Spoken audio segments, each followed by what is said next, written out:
Hi, I'm Paul Condrat. I'm Ski Ward U10 coach and one of the coach coordinators on the team. And I'm going to show you today how to tune your skis and keep your kids going fast and not spend a whole lot of time doing it. The first thing to know is you need a few basic tools. You need a set of ski vices, which you see here. We need a set of big rubber bands that came with my ski vices. And there's other devices. You're going to use these to hold the brakes. I'll show you that in a little bit.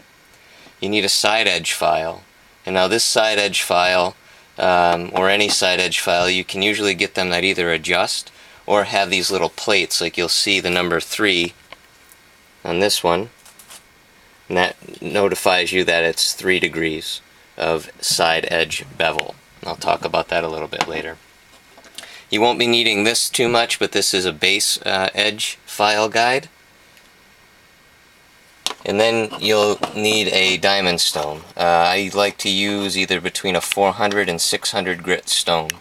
These are just some examples of different grits. You can go to fine and more coarse grains. You need a brush. I use one that's a combination brass and nylon. And then you're going to use wax. And if you don't know what type of wax to buy, you can just buy an all-temperature wax, just if you want to have one block of wax. I actually have 3 different ones. One for cold weather conditions, as you can see on the package.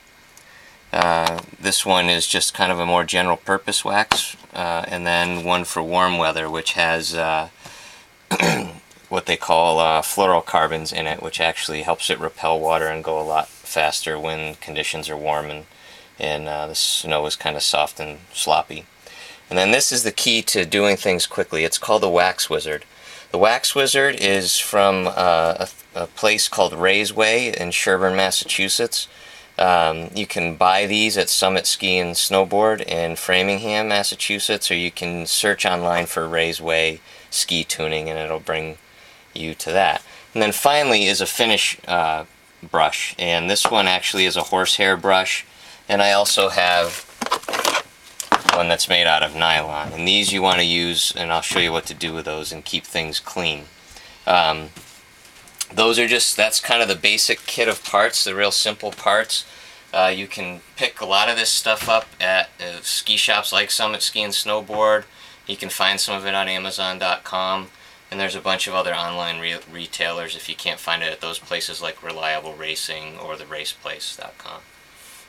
So, just to talk about skis a little bit, what you need to start off with at the beginning of the season is a good stone grind.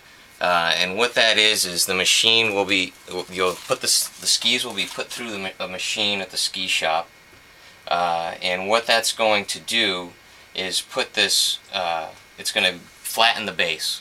And it's also going to put a structure in the base. And what that structure is, and I don't know if we can zoom in maybe a little bit and see the structure in the ski. You can kind of see these diagonal lines. And if you were to look really, really close, you can see there's little tiny grooves that are cut in the ski. As you ski, the snow actually melts a little bit. That's what makes it slippery. And those little grooves allow the water to flow through. So that's what makes your ski go fast, otherwise it would kind of get stuck and get suctiony on the snow. What they're also going to do when they do that stone grind and initial tune is they're going to set the edges. The edges aren't perfectly flat and square. There's angles called bevels.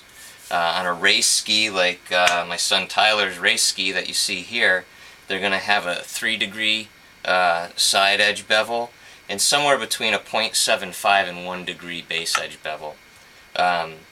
When you get the skis tuned, it's good to ask the person that did it what they set those edges to, because that will determine, when I showed you the side edge bevel and I showed you that 3 degrees earlier, which bevel guide to use. You know, this one is 3, this ski is tuned to 3 on the sides. Recreational skis on the sides are usually tuned to about 2 degrees. And the bases, like I said before, 0.75 to 1 degree. So, just to kind of show you how to actually tune the ski. It's a pretty quick process. You're going to start, you need to get these brakes out of the way.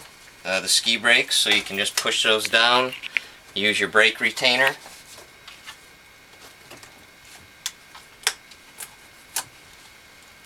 And that's going to hold it out of your way while you work on the ski.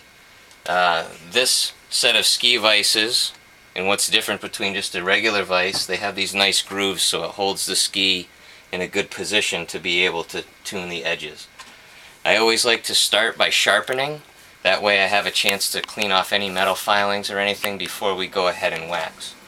So it's really simple. You know, my edge guide, my edge filing guide, I have a diamond stone in there. This happens to be a 600 grit stone, and it's a really simple device. This runs along the base of the ski, and that diamond stone runs along the edge. And so you really just kind of go down the ski just a couple times. You don't have to do a whole lot, and that's going to get that edge nice and sharp. I actually don't even touch the bottom edge. I just do the side edges on most of the times when I'm tuning. So you only need to really go over this a couple times, and you'll feel that edge get really sharp. And what you're going to feel on the edge is you can kind of run your fingers across it and you'll feel that it's sharp. Or I like to use my fingernail, and I just drag my fingernail across, and you'll actually feel when the edges are nice and sharp, it really easily just kind of scratches and can actually just cut away your fingernail a little bit. If there was any part of the edge, like you hit a rock and there was some damage, that area you might want to use, you know, if it was damaged on the bottom, you could use this the base file guide, and you'll see that this has this piece of metal and then this edge, and then there's a little lip that's meant to go along the edge of the ski like that. And so you simply can just put your diamond stone in there, and on top of that piece of metal and then on the base is what creates that little angle that I talked about. And if there were a piece of damage, you could just kind of very lightly go over that. You don't have to get it perfectly smooth. But you really want to stay off these base edges. That's the key to making the ski really hook up on ice and grab into the snow. If you filed the base edge and you change that base edge angle, you can completely deteriorate the performance of the ski. So we really want to be careful. Most of the time when I tune skis, I don't even touch that base edge at all. I just do the side edges like I showed you before. Now the next step is to move on to cleaning. This vise here happens to have something that holds the ski in place really easily, just to kind of keep it nice and sturdy. And now I'll take this brush, and you can see I've used this one as the cleaning brush quite a bit. And you can see that the bristles are kind of dirty. And what you're trying to do is, you know, clean anything out of the base, any dirt, any grime, any of the metal filings that just came off when you just polished it up with the diamond stone. And you really just need to go over in the direction that the ski would go on the snow. You know, from tip to tail. Just do a few runs over it.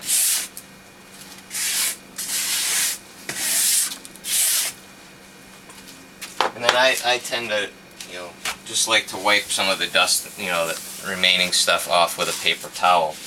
If you're skiing in the springtime, sometimes you'll pick up some pollen or dirt that gets stuck in the ski wax.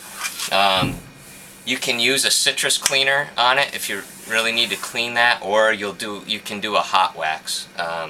But today I'm just trying to show you this method of tuning skis, which is a really quick way to wax. There's plenty of other videos on YouTube and other sources that will allow you to learn how to do hot wax. The reason why I like using this device is it's quick, it's easy, and heat, well, they use heat to put the skis together when they build them, and they'll come apart with heat as well. So if you're repeatedly hot waxing week to week to week, you'll deteriorate that ski, and eventually you might have a failure of delamination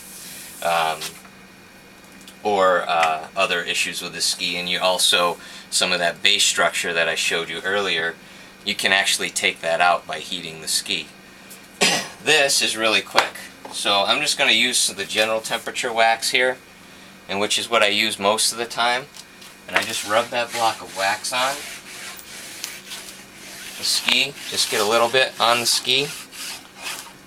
And all you do, you take the wax wizard, you just using motions. I start tip to tail. And what this does is the friction melts that wax to the ski base.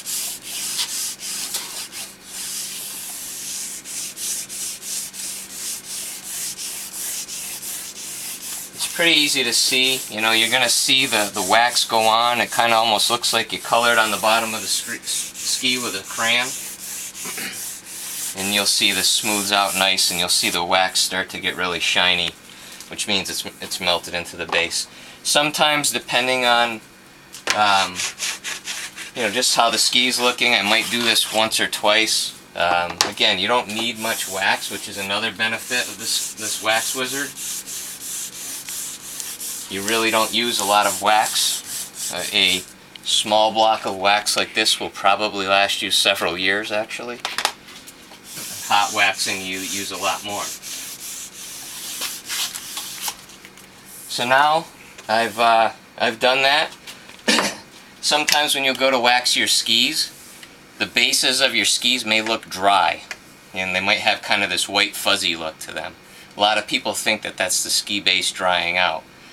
Ski bases don't dry out, they're plastic. What that actually is you haven't kept up the wax on the base, and you've actually created abrasion on the base of the ski, which is, you know, that type of environment on the base of the ski is just going to be a slow ski.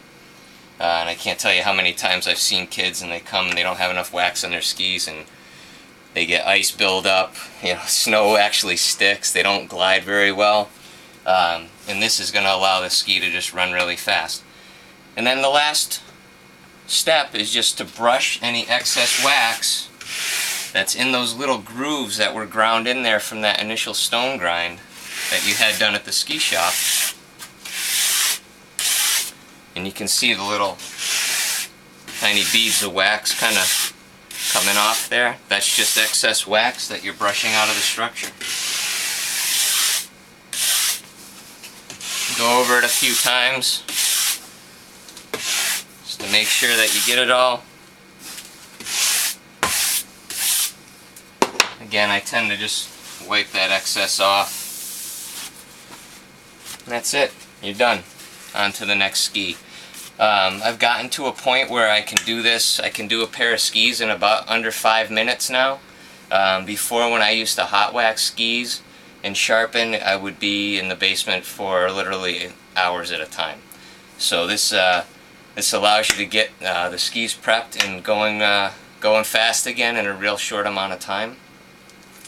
That initial ski base prep, Ski MD at Summit Ski and Sport.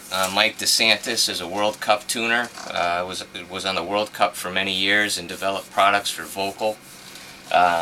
He by far does the best ski prep in the area, so I highly recommend doing that. You only need to get a grind like that maybe 2 or 3 times in the life of a ski. So while it is a little bit more expensive to have it done right, you actually don't need to have it done all that much. And so that will keep the skis going fast.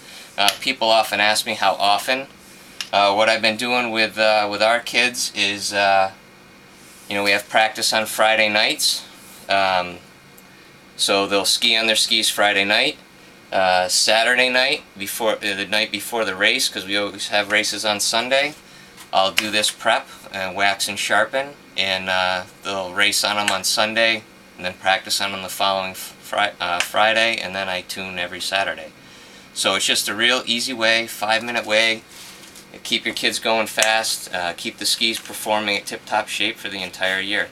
So look forward to seeing you out on the snow. If you have any questions, you can email me at prkondrat@gmail.com. Thanks.